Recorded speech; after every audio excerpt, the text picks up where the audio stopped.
భయపడేవాడు. వీడు నా దగ్గరికి వస్తున్నాడు, వీడిని ఇంకా అనుమానం ఎక్కువ అవుతుంది. తండ్రి దగ్గరికి వెళ్ళేవాడు కాదు, తల్లిని మైమరపించేవాడు. ఇప్పుడు తండ్రి ఎవరిని అడగాలి? ఏమిటే వీడు నిజంగా అసలు మన కొడుకేనంటామంటే ఊరుకుంది రోపిచ్చాడు. నిన్న రాత్రి ఏం చేశాడో తెలుసా అని యశోద ఏం చెప్పిందో చూడండి.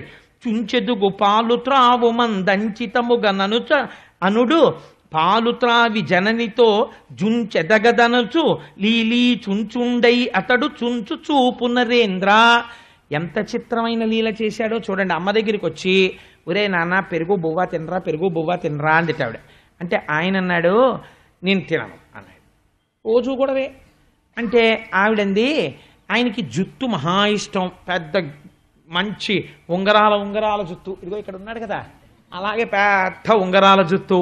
అందుకని ఆవిడంది ఏదో మభ్య పెడదామని, నాన్న పెరుగు అన్నం తింటే జుత్తు పెద్ద జుత్తు వస్తుంది, చక్క ఉంగరాల జుత్తు వస్తుంది. ఇంత జుత్తు వస్తే దాని మీద నాన్నగారికి చెప్పి నీకు కిరీటం చేయిస్తాను, కిరీటం పెట్టుకుని నెమలీక పెట్టుకుని నువ్వు వాడుకుంటుంటే అంత జుత్తు మిగిలిన పిల్లలకు ఉండదు కదా. అందరూ వచ్చి కృష్ణ కృష్ణ నీకు ఇంత జుత్తు ఎక్కడిది అని నీ జుత్తు ఇలా చూస్తారు, ఎంత బాగుంటుందో చక్క బోవ తినే అనేది. అంటే అమ్మిలా చెప్పగానే ఏమీ తెలియని వాళ్ళ కళ్ళిలా పెట్టి విని తినేస్తాననేవాడు. అని 2 ముద్దలు తిని జుత్తిలా తీసి అమ్మ మరి పెరగలేదే అనేవాడు. అంటే ఇప్పుడు యశోద పక్కు నవ్వి ఇప్పుడు బువ్వ తింటే ఇప్పుడే పెరిగిపోతుందా అని అడిగేదిట.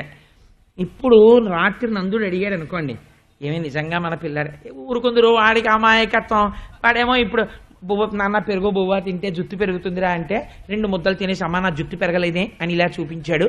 అలా అందామన్నా లేదు నాకు అని ఇదేంటి అన్నట్టుగా చుంచెదుగు పాలు త్రావు మందంచితము అనుడు పాలు త్రావి జననితో జుంచెదగదనుచు లీలీ చుంచుండై అతడు చుంచు చూపు నరేంద్ర.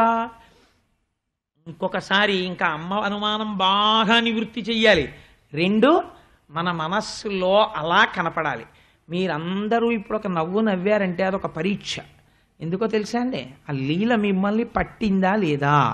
మీ అందరికీ ఇప్పుడు మాట వింటున్నారు కానీ శబ్దం ఇక్కడ మీ అందరూ నిన్న గోపాలకృష్ణ గారు తెచ్చినట్టు ప్రొజెక్టర్ తెచ్చేసుకుంటున్నారు, ఒక స్క్రీన్ తెచ్చేసుకుంటున్నారు.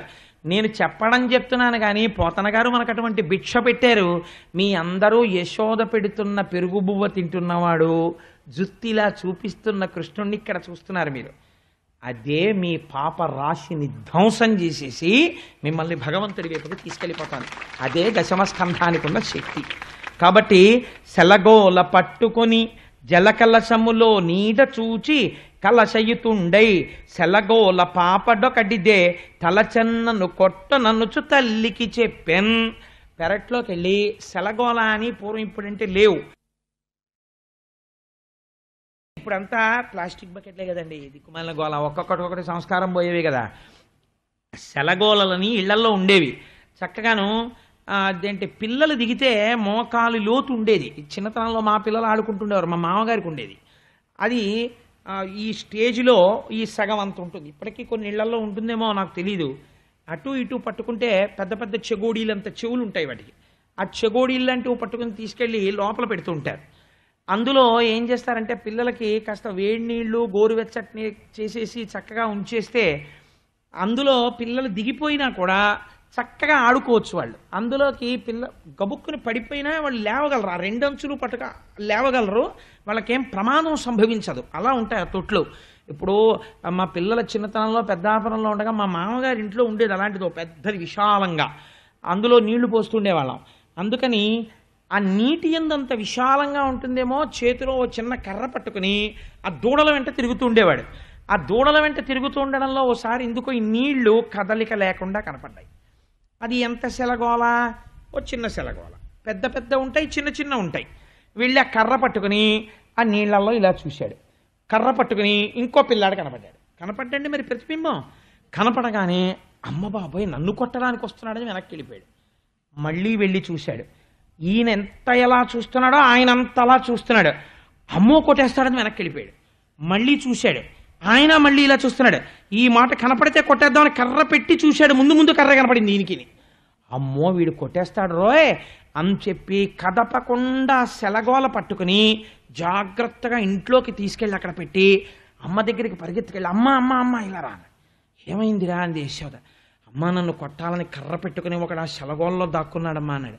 ఎక్కడ దాక్కున్నాడు రా అంది ఆవిడ వచ్చి చూసి. అంటే అమ్మ నేను చూపిస్తాను చూడమ్మా, కర్ర పట్టుకుని అచ్చు నాలాగే ఉన్నాడమ్మా, నా మీదకి వస్తున్నాడు కర్ర పట్టుకుని. ఏది చూపించు అంటే ఇలా కర్ర పెట్టుకు చూసి అమ్మ అడుగోనమ్మా అని.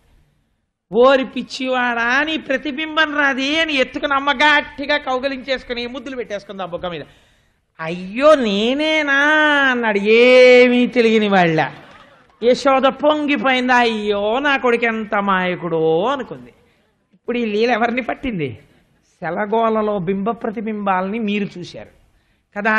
అదే మన జన్మజన్మాంతర కర్మ పాశములను తెంచుతుంది, పాపాన్ని ధ్వంసం చేస్తుంది.